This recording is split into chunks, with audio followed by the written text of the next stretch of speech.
Auzubillahi minash-shaitanir-rajim. Bismillahir-rahmanir-rahim. This is Sayyid Akram Ahmad teaching mathematics, statistics since 1999. आज का topic binomial theorem का अगला topic. Binomial theorem a plus b is raised to the power n। इसकी expansion nc0 a raised to the power n plus nc1 a raised to the power n minus 1 b plus nc2 a raised to the power n minus 2 b square plus dot dot, the last term will be plus ncn a raised to the power 0 and b raised to the power n। इसका किसी specific term को calculate करना हो, 5वां term, 10वां term, 20वां term, तीसरा term, उसके लिए एक फार्मूला बनाया गया जिसका नाम रखा गया the general term. It is also known as specific term of the binomial expansion a plus b whole is raised to the power n। यहाँ पे formula a plus b whole power n या x plus y whole power n के लिहाज से, अगर हमारे पास दो term है, इसके ऊपर पावर इंटीजर है +1 +2 +3 +4, तो ये पॉजिटिव इंटीजर कहलाएगा। तो अगर यहाँ पे कोई पॉजिटिव इंटीजर है तो उसकी स्पेसिफिक टर्म निकालने का ये फार्मूला है। The symbol is TR+1। This R+1 indicate the specific term। NCR is the coefficient of this term। A is raised to the power n minus r and b is raised to the power r। ये आपको बताया कि कोई भी binomial expansion का term हो, उसका हर term जो है उसकी डिग्री सेम होगी, यानी हर टर्म के पावर को ऐड किया जाए अगर, वो हमेशा n के इक्वल होगा। तो आप नोट करें n minus r plus r becomes n and it should be equal to this number and it is equal to this number। जैसे a plus b whole power 3, उसका एक टर्म है a cube यानी 3 power, दूसरा term है 3a square b, a square और b की पावर को ऐड किया 3। So every term has the same degree. So यहाँ पे भी देखिए n माइनस r में r प्लस हो जाएगा तो इट बिकम्स n। अगर बाइनोमियल की सिंबल्स में x plus y is raise to the power n है, जैसा कि फर्स्ट ईयर साइंस में, तो आपके पास फार्मूला यूं लिखा जाएगा x is raise to the power n minus r and y is raise to the power r।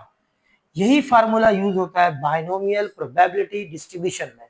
वहां पे ए बी की जगह पे आ जाता है प्रोबेबिलिटी ऑफ सक्सेस और बी की जगह पे आ जाता है प्रोबेबिलिटी ऑफ फेलियर। इंशाल्लाह स्टैटिस्टिक्स का टॉपिक जो है वो अगली क्लासेस में होंगे, मैट्रिक से लेकर मास्टर्स लेवल तक स्टैटिस्टिक्स। यहाँ पे हम देखते हैं कि एक सवाल में फोर्थ टर्म मालूम करना है। आपके पास n की वैल्यू है 7, दिस इज पॉजिटिव इंटीजर। इससे ये पता चल रहा है कि इसका नंबर ऑफ टर्म्स क्या होना चाहिए, the number of term must be equal to 7 + 1 that is 8। इसका मतलब इस एक्सपेंशन के अंदर टोटल 8 टर्म है, हमें कौन सा टर्म मालूम करना है, fourth.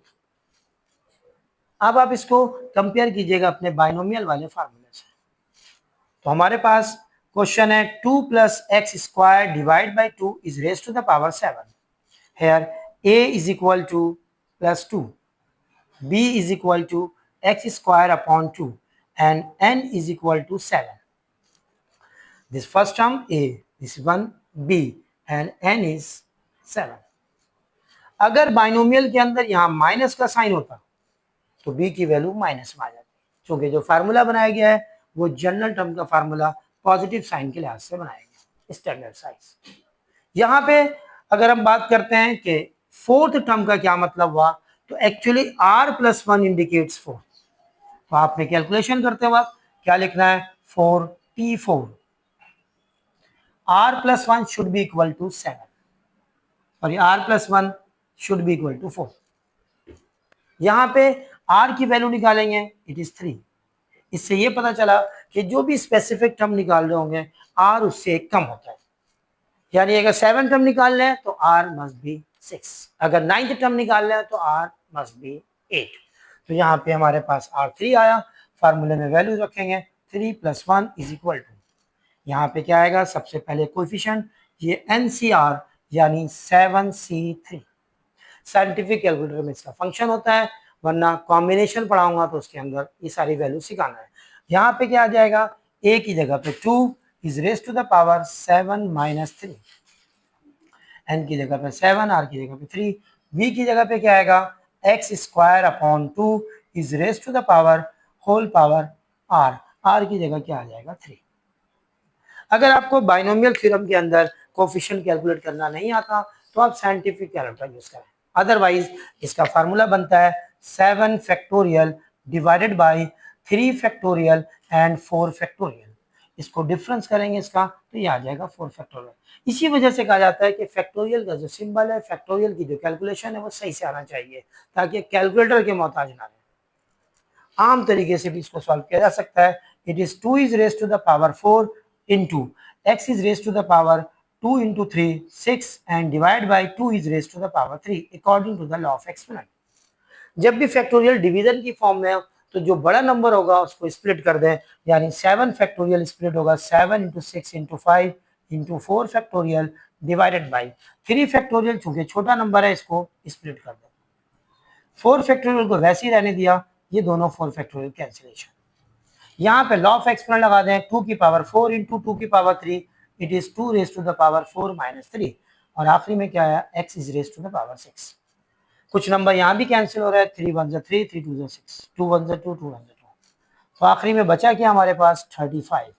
7 multiply by 5 35, 2 is raise to the power 1 that is 2 and x raise to the power 6। 35 और 2 दोनों कोफिशिएंट कांस्टेंट मल्टीप्लाई हो रहा है तो आपके पास क्या आ जाएगा 70x is raise to the power 6।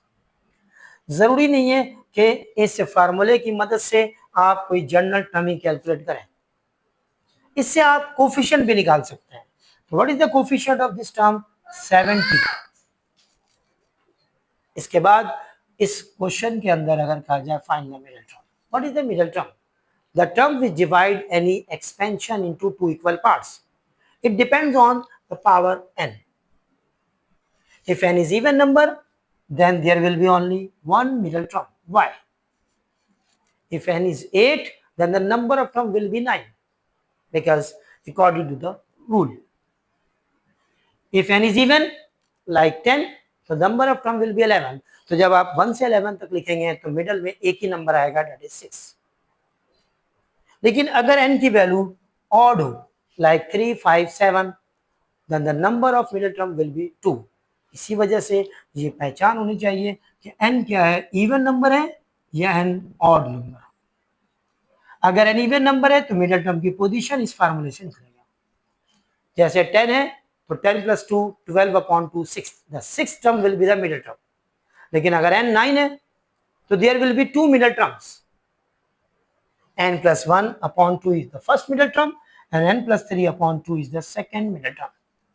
उम्मीद करता हूँ कि आज का लेक्चर तमाम स्टूडेंट्स को, तमाम मेरे देखने वाले दोस्तों को, टीचर्स को समझ में आया होगा।